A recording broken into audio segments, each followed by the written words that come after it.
In 1967, The Dirty Dozen took the world by storm, becoming a legendary war film with a cast that became iconic for their unforgettable roles. Over 5 decades later, we look back at these talented actors, some of whom went on to achieve even greater fame, while others met tragic ends far too soon. In this video, we explore what happened to the stars of The Dirty Dozen, taking you through their lives, careers, and the heartbreaking losses we've experienced by 2025. Lee Marvin, born on February 19th, 1924, in New York City, was a figure whose presence on screen left a lasting impression. Known for his tough demeanor and commanding voice, Marvin portrayed Major John Reisman in The Dirty Dozen, 1967, a role that cemented his status as a cinematic icon. As Reisman, Marvin brought to life a no-nonsense military officer tasked with leading a group of convicted criminals on a dangerous mission behind enemy lines. His powerful portrayal of leadership and unconventional methods made him one of the most memorable characters in the film.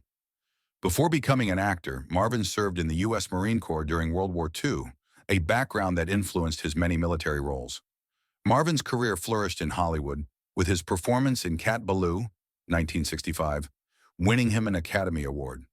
Sadly, Lee Marvin passed away on August 29th, 1987, from a heart attack at the age of 63, but his legacy endures in classic cinema.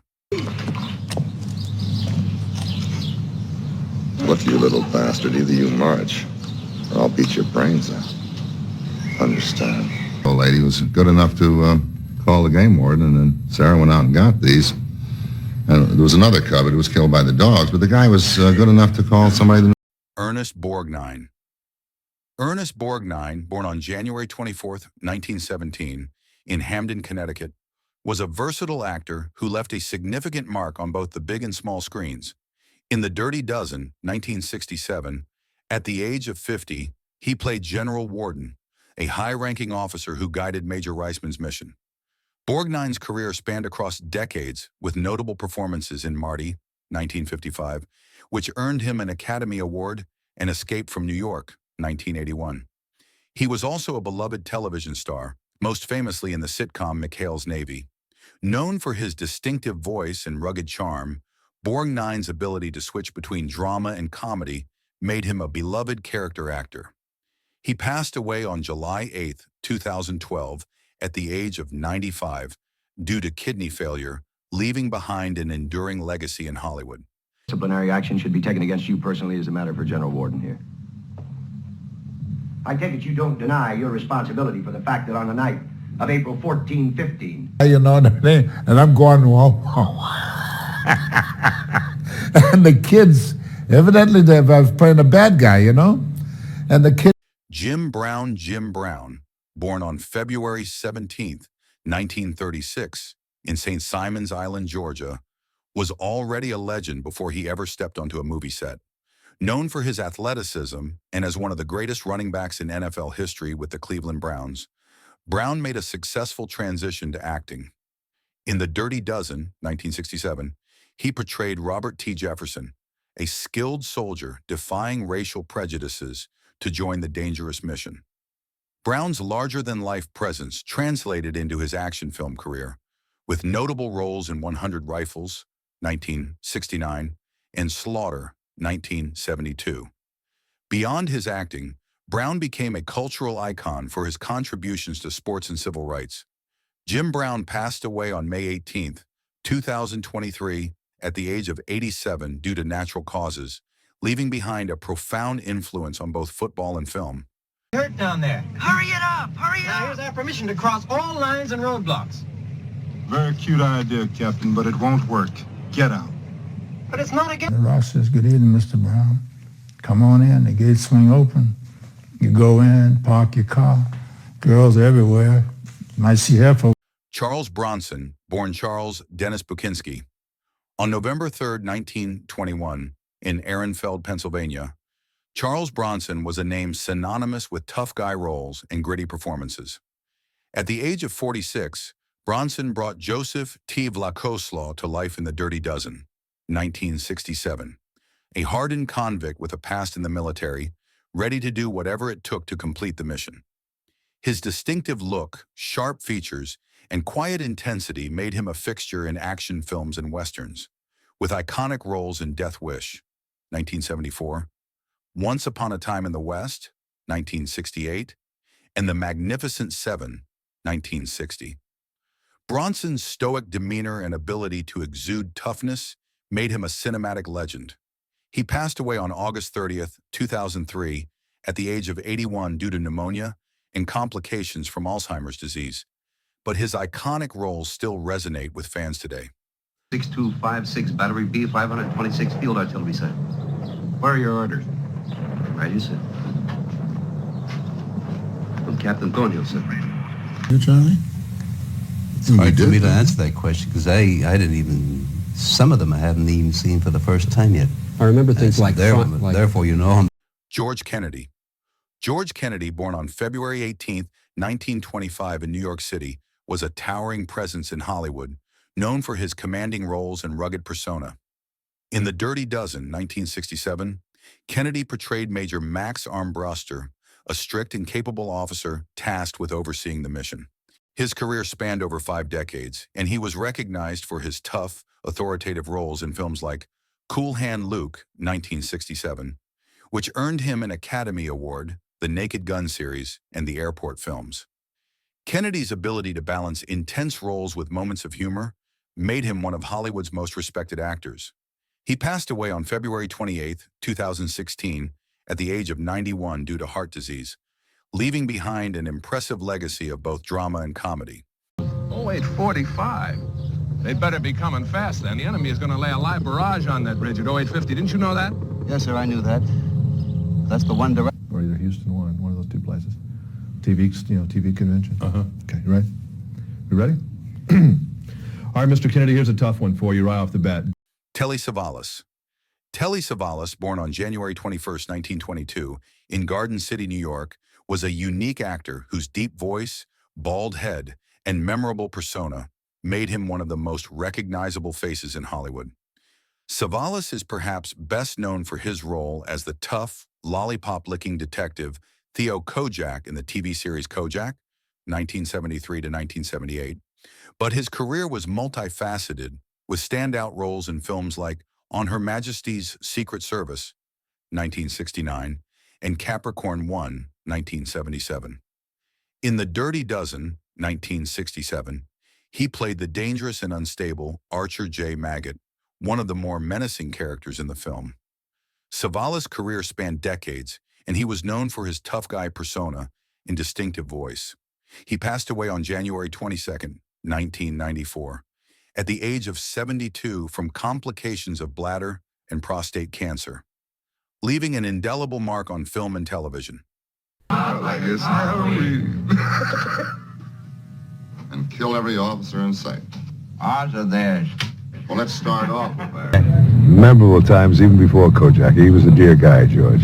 We want to talk a little bit about you coming back with your new movie, Kojak, coming back as a movie in just a few minutes. Donald Sutherland. Donald Sutherland, born on July 17, 1935 in St. John, New Brunswick, Canada, is a prolific actor with a career that spans over 6 decades. In The Dirty Dozen, 1967, Sutherland played Vernon Pinkley, a mischievous yet resourceful soldier who provides comic relief within the intense mission.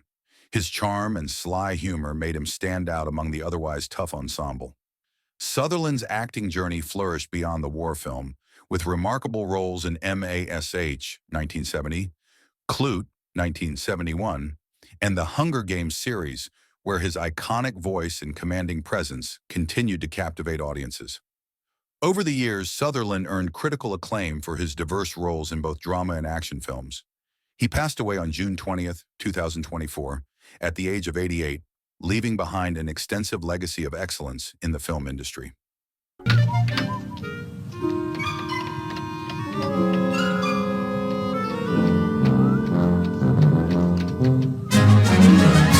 To explain to you why we weren't casting you.